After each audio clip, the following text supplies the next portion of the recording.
dan pelayanan kesehatan maupun KB merupakan aktivitas rutin sehari-hari yang sudah dilakukan oleh petugas medis maupun penyuluh KB.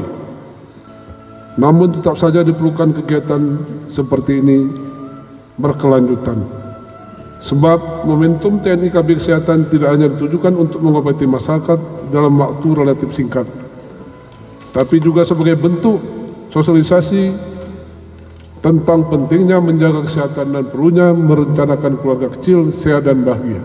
Berbicara mengenai kependudukan tidak hanya bicara tentang pertambahan penduduk, namun lebih luas terkait dengan kualitas hidup masyarakat hari ini dan masa depan.